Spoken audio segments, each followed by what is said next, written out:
Hey guys, Chris here. In this video, I'm going to give you guys a detailed tour of the Lotus Eletre on the interior and on the exterior. And then in other videos in the upcoming days, I'm going to be test driving this and also doing a range test. So if you don't want to miss out on all the cool videos I have on the Lotus Eletre, please be sure to subscribe to the channel and hit that notification bell. Today we're filming at Frydenbø in Kokstad, which is the official Lotus dealer here in Bergen. They also sell Volvo, and for keen viewers, you may know that I actually have bought several cars at Frydenbø in Minda that now has moved out here to Kokstad. So huge thanks to them. I will be linking their dealer in the description box down below if you want to check out Volvos or Lotus from them. Okay, so with that out of the way, let's take a look at the beautiful and spectacular Lotus Eletre. I've seen these cars a few times on the roads in Oslo and in Bergen, but I haven't been up and close and personal with them. So first off, this is Galloway green, the color of this car, and it is beautiful. It's probably even nicer when it is out in the daylight, but the weather today is pretty grim and pretty gray. That's why I'm filming this car inside instead of the car I'm actually taking out for a test drive and testing in later videos, because yeah, it's much nicer to film in here in the warm and dry environment of this Lotus dealer here. So this is an Eletre S, and that means it is the mid trim level. So this car does have a few options. First off, it has these 23-inch wheels, which just look amazing.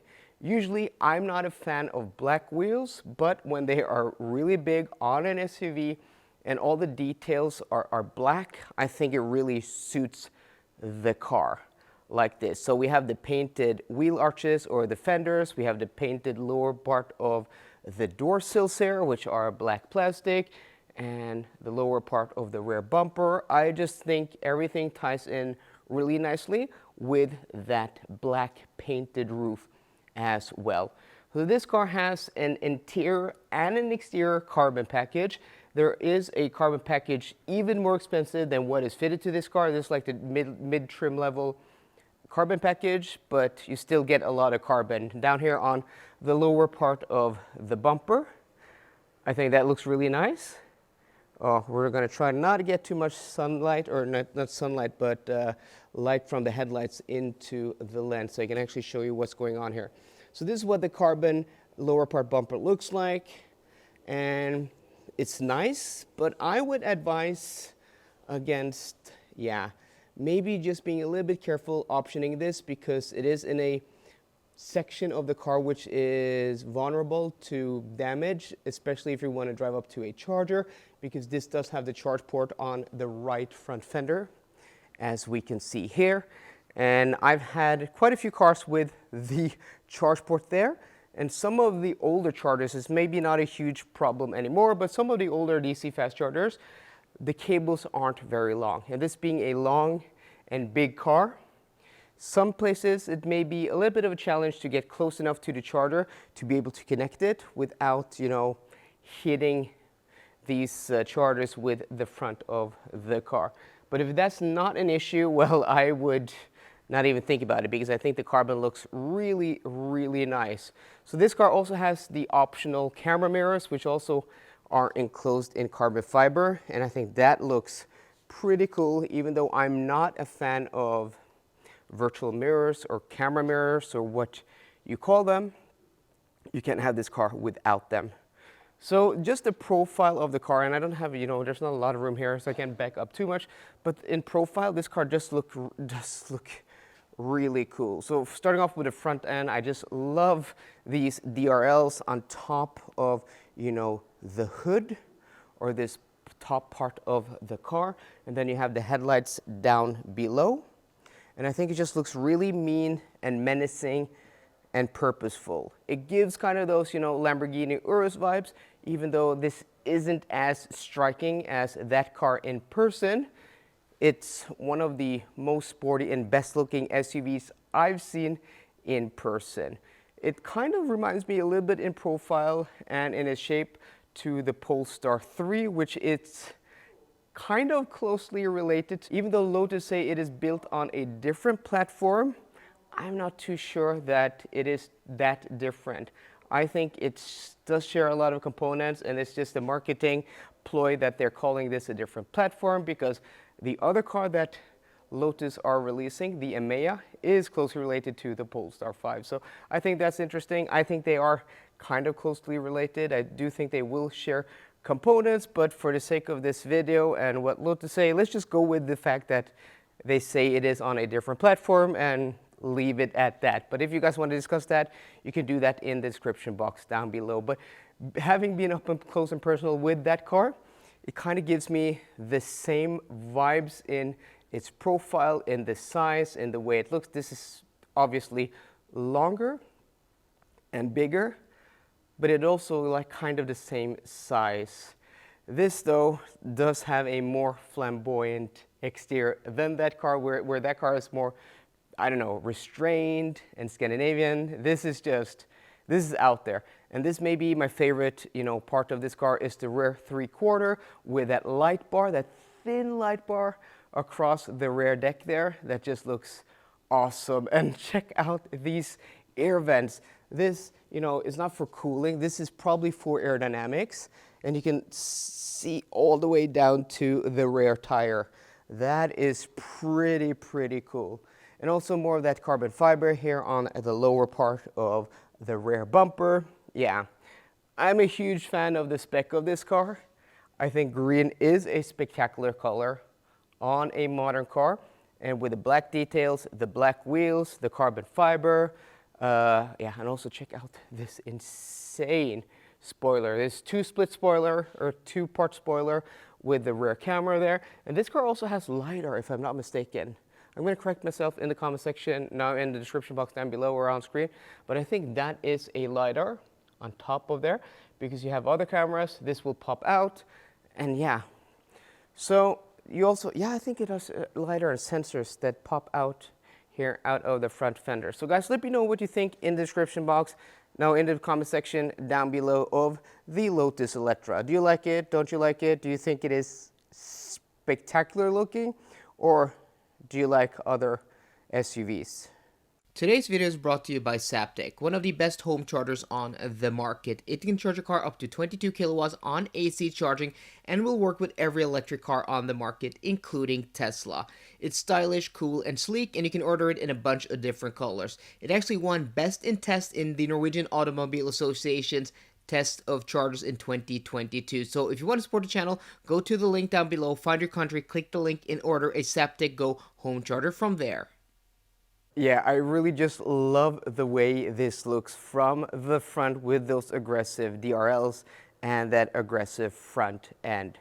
So we're going to take a look at the front now. This is 46 liters. So you have your washer fluids here.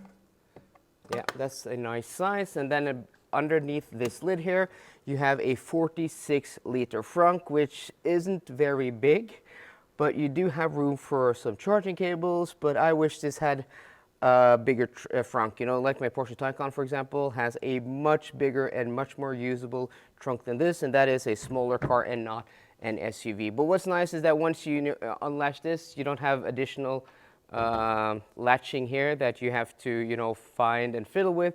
You just pull it right up and it opens. So let's close this, and then before I show you guys the interior, let's take a look at the trunk. So this is a 5-seater. You can have it with a 4-seater. The car I'm going to drive later is a 4-seater, and that has a trunk which is 411 liters.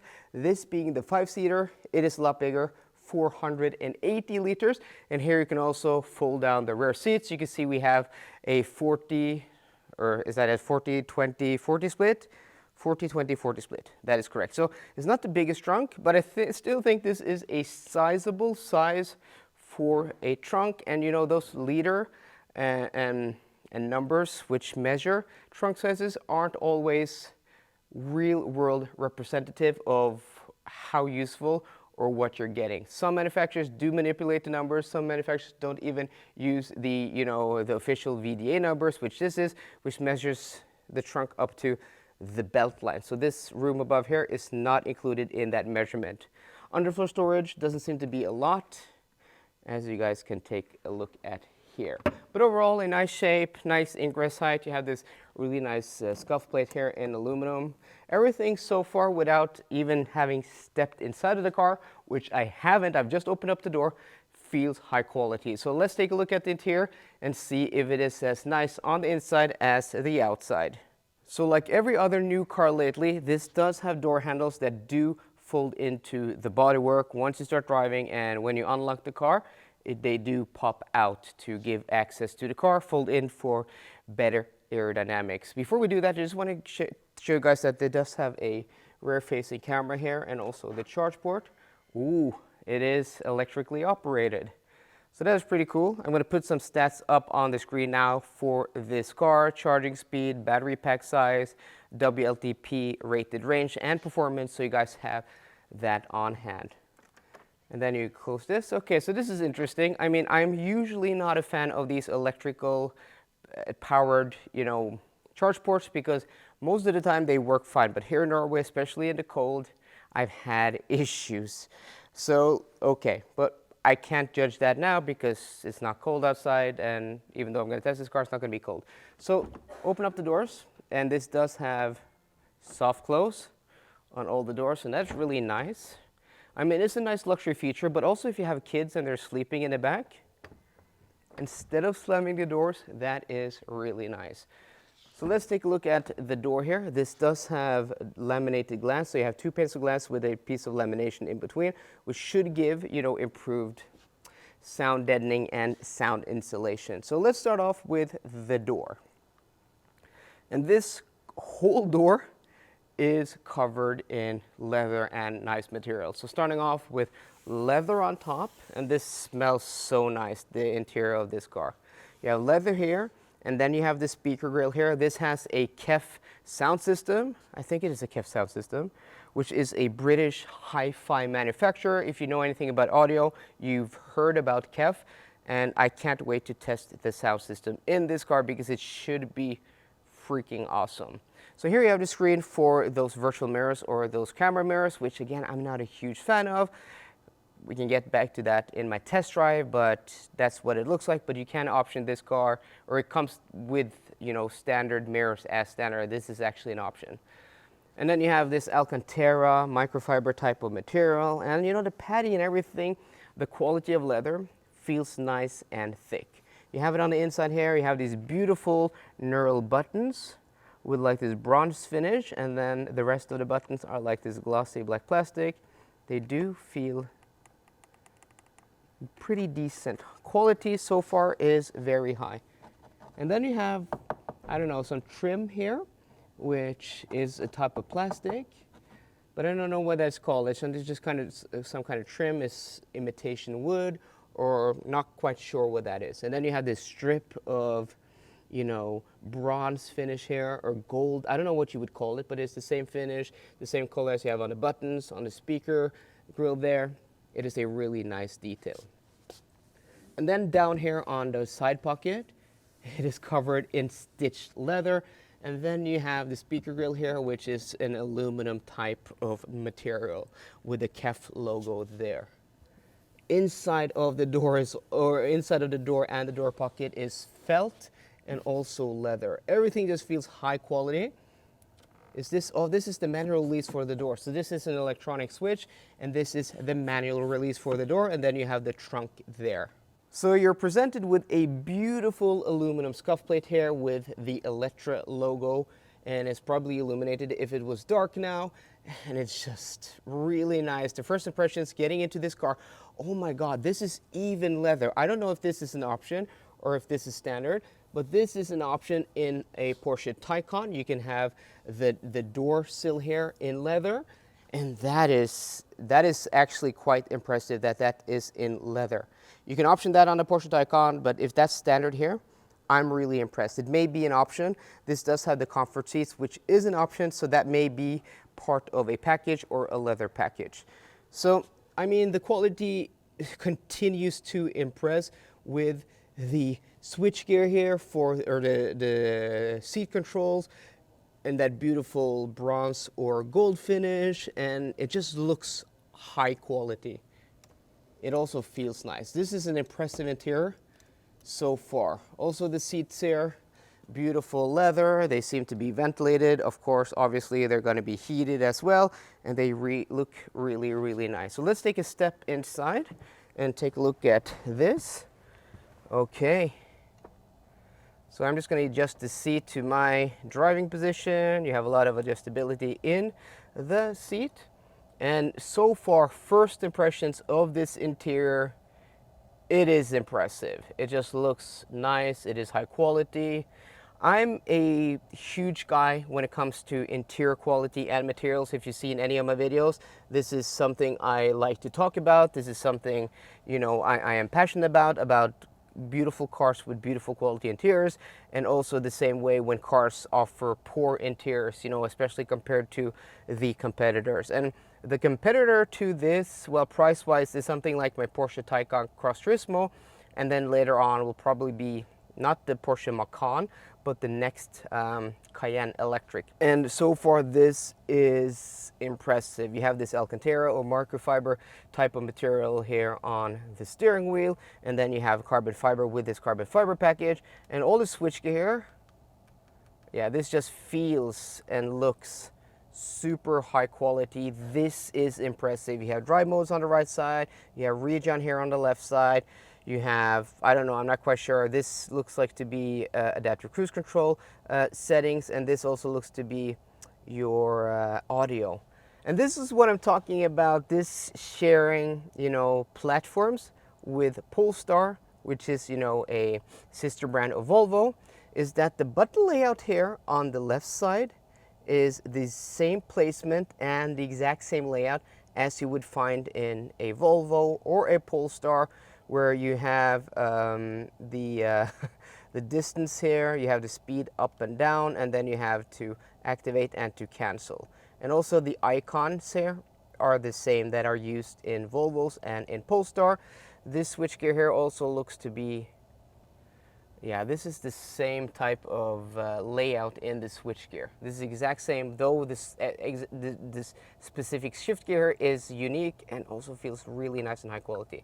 Also the same with the audio buttons here with the voice commands. This is the exact same layout as you will find in a Polestar or in a Volvo. So do they really share platforms or not? Yeah, I'm you know, leaning more towards platform sharing here, even though none of the brands want to admit it. This though, the regen here on the rear side, this is completely new. We haven't seen that in a Volvo, and also the drive modes here, we haven't seen that in a Volvo or a Polestar. So we have a beautiful display here with some beautiful ambient lighting, leather on top of the dashboard, leather here on the dashboard, and then leather down low on the dashboard. I mean, the quality here is impressive. Leather covered airbag, I mean, that is a must at this price point. I'm looking at you, Mercedes, with their EQS products, where that isn't even an option unless you go for the top trim Maybach version, which is like super, super expensive. So you have a central screen here. I'm not going to fiddle too much with this. Maybe going to do that in my actual test drive, but everything just looks beautiful and high quality. The screen looks super high quality. The screen behind the driver here, or the steering wheel rather, is of super high quality. Everything just looks really nice. The seats are comfortable. You have your center display here. You have your air vents here that look to be electronically controlled. So maybe we can jump into some sort of climate menu, which is off. Okay, and then you can adjust the vents here. Because this, I can't touch this.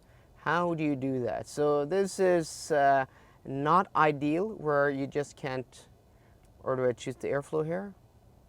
Maybe it's not on. Maybe I can't do anything but it's giving me controls here.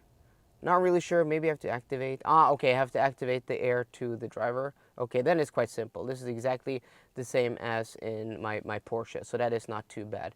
The screen here looks to be quite responsive. Is this the main menu, or do you have, like, where are your apps? Navigation here. Okay, cool animations though, cool animations. So it looks like you have your driver assistance here, like you do with a Tesla, and then you have your map over there. But we're going to test that once we take this out on the road. So more carbon fiber here. I love the central gear selector, rather here than up here. This looks to be quite similar to what I have in my Porsche. These look to be physical buttons. Oh, and they are really nice and clicky. Oh, that is really nice. You have cup holders here. You also have central storage here. That's quite a deep center storage bin. And then the roof also. It's just, all is just beautiful. I know the lighting in here isn't the best, guys, but this is covered in leather. This is covered in Alcantara and leather. Oh, that's, the quality is just, it's just impressive, the quality here. I would say this is like a highly spec'd Porsche, but also a Porsche. I love Porsche, but Porsches are more subtle. They're more, I don't know, more clean in the design. This is a little bit more, you know, luxurious, more flamboyant, if you prefer that. But for what it offers at this price point, what they've done here is actually super impressive, this interior and the quality. Room here in the front cabin, also pretty decent. I like to sit low. I don't think I would sit any higher than this. I have plenty of headroom. Room for my knees and legs and everything is pretty fine. So let's hop into the back and see what it's like to sit in the rear seats with my driver's seat set to my driver position. So we're gonna have the same thing here on the rear doors, I'm guessing, of high quality, and we do leather, Alcantara, or microfiber type of material. You can actually operate both windows from each door. That is quite interesting. Same high quality leather here, and this leather smells beautiful. Oh, I just love the smell of this leather. So same high quality, you have the same speaker grill here, the same speaker cover here in aluminum, and overall it's just impressive. Here it's easier to see that this is actually illuminated because it's a little bit darker here. Oh, let's take a look. Does this have a panoramic sunroof? Yes, it does. A fixed panoramic sunroof. So this is a 5-seater version. As I said, you can have this as a 4-seater. The car I'm going to test drive later is a 4-seater. And yeah, look at these details. It's just beautiful. It's just beautiful. So again, a little bit dark in here. I do apologize, guys, but there's a lot of room. A lot of knee room, a lot of headroom. I'm 5'10" or 178 centimeters, so an average adult in the West, and I have plenty of room here. You can recline the seats. Oh, there is a control here. Yeah, this is a comfortable and spacious car. So it may not have the biggest trunk at 481 liters, but what you get in exchange for a little bit smaller trunk, maybe compared to other cars this size, is rear legroom. And it is impressive, the quality in here. I'm just going to show you guys again that this is in leather, this is Alcantara, the headliner is in Alcantara or a microfiber type of material. And I say that because Alcantara is actually a brand of microfiber materials. So either it is Alcantara, which people are familiar with, but Alcantara is actually a brand, and microfiber is the actual type of material. But high quality is just super nice. And then you have this rear screen here where you can do climate, you can do heated seats. Does this have cool seats in the rear? Let's see. Seat. Or you can adjust it here. Oh, this is actually off, but okay. Here, actually cool seats, heated seats. You can do, yeah, 4-zone climate, which is kind of overkill, but it is what it is. And also the ambient lighting here is beautiful. And also there's a screen for the passenger. I didn't even show you guys that because I didn't see it. There's so much here happening in this car, but it's also a very clean design. It is a very impressive interior. And so far, I'm loving this. So I can't wait to take this car out on the road and test drive it for the very first time, because I've actually been considering getting one of these if I was to replace my Porsche Taycan Cross Turismo. So there we go, guys. That was my detailed tour of this, the Lotus Eletre, on the interior and on the exterior. And if you don't want to miss out on my test drive and my range test, please be sure to hit that subscribe button and sound that notification bell so you get a notification within the next few days, within a week, of my next videos on this car. I can't wait to take it out on for a test drive, test it in the real world, because so far I'm excited about this, the Lotus Eletre. So I hope you enjoyed today's video. If you did, please drop me a thumbs up down below. And for more car content, as always, please subscribe. See you guys later and goodbye.